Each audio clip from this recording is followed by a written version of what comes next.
Hi guys, I'm Jay and I'm here with Roads SG to review the new Nissan X-Trail e-Power.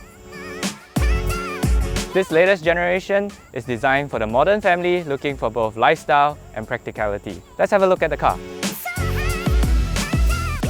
Alright, here's the Nissan X-Trail e-Power, and as you can see on the outside we have great clearance, high clearance, big beefy wheels, and look at the side scuff plates here, really nice and shiny. Right, on the back, same, that nice high clearance that we have. And over here, another very nice example of those scuff plates. All of this complements the design, the big, beefy, boxy design of the X-Trail to give it that lifestyle vibes.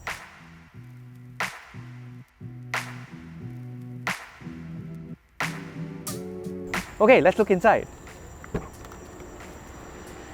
The first thing that hits me, right, is this very beautiful two-tone interior and the Alcantara Napa optional leather seats, and everything is really luxurious. Everything is nice to the touch. Oh, it's really nice to touch, and that luxury continues inside.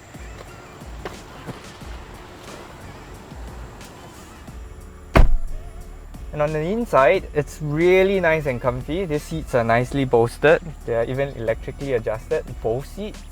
Up here, there's a nice panoramic sunroof. You can open it to 2 different stages just for the front guys, or you can open it all the way to the back so the back passengers can get that sunlight. Even on cool nights, you can open the front bit so you can have that nice convertible feel. And you don't have to give up any practicality for that. When you jump in, the first thing you notice is there's a nice place to put your phone. You can just throw it in. There's wireless charging, and it has nice big cup holders for you for that McDonald's drive-thru. Lots of spacious compartments, and the beautiful thing is this practicality continues in the back. Check it out with me. Wow, it's a lot of legroom here. For someone my height, lots of space with the knees, head. Definitely can take the jams in the causeway. Speaking of jams, there's an aircon, phone charger. I'm gonna be able to watch my movies. Pop the armrest down, relax. If the sun's too hot, just pop this shit up, and I can even take a snooze.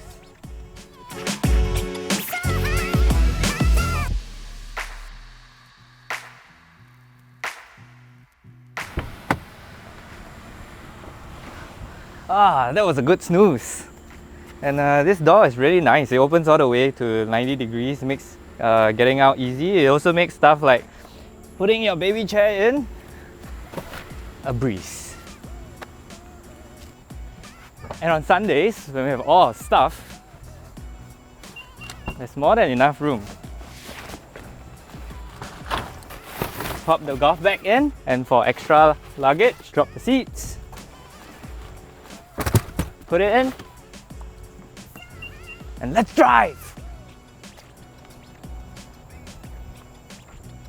Now it's time to put the car through its paces.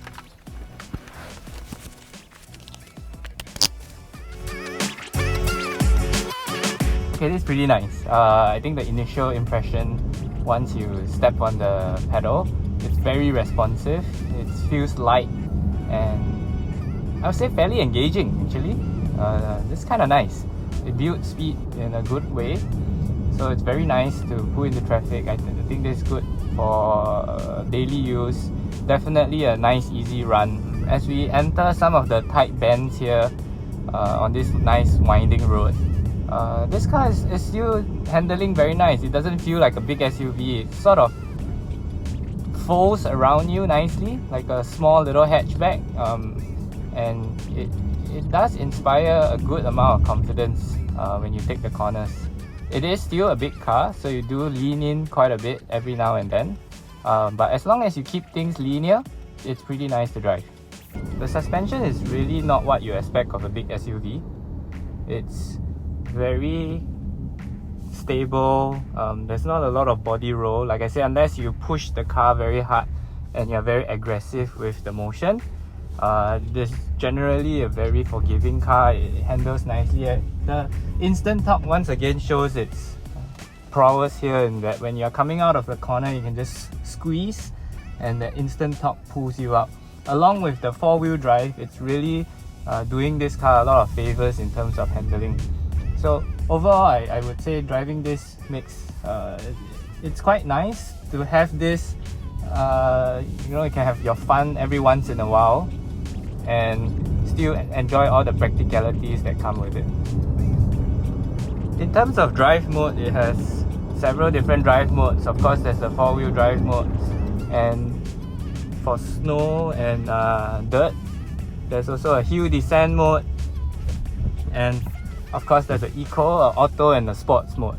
To be honest, between the eco and auto mode, there's not really a significant difference. The sport mode just makes the pedal feel a little bit more active, but again, not a real big difference in those modes.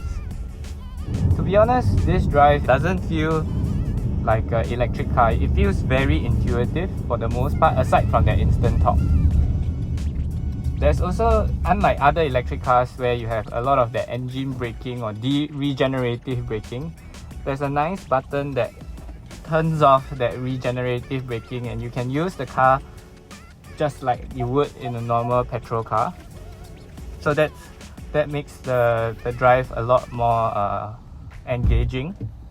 I think the only thing that lets it down is that spongy electric brake feel. That kind of takes away after you've done some spirited driving. But other than that, you don't really feel it, and for the most part, as you play around with the car, it does get quite engaging, so long as you keep it within 100 kilometers an hour.